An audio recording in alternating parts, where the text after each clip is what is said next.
Coco Martin, nagalit sa mga bashers ni Julia.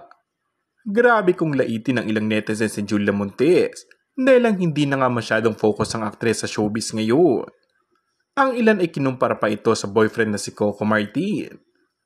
Mula pa noon ay hindi na tinantanan si Julia at nakakawindang ang post patungkol sa aktres. Casual na nga ito at wala nang masasandalan dahil umaasa lang daw siya kay Coco. Ginamit daw ni Julia ang utak niya dahil kung wala si Coco, wala rin siya. Nakakatawa rin na binanggit ang bashers ni Julia na naging tuso lang si Julia at minikot lang nito si Coco.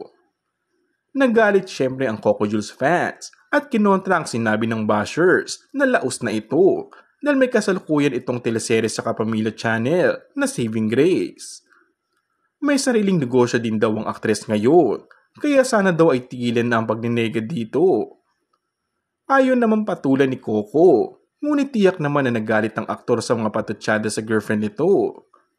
Maaalalang galing mismo sa aktor na sabihin nitong pag walang project si Julia ay sagot niya ito. Inamin din ni Coco na pinag-aral niya ang aktres. Ayon na ayaw nga ng aktor na may sinasabing hindi maganda laban kay Julia. Basta umano ay masaya sila at open na sa kanilang relasyon ngayon at hiling ng aktor na maging masaya na lamang ito sa kanila. Samantala, tuwang-tuwa syempre ang fans si Coco at Julia dahil natupad na ang kanilang kahilingan na aminin ng dalawa ang tunay na relasyon nito sa isa't isa.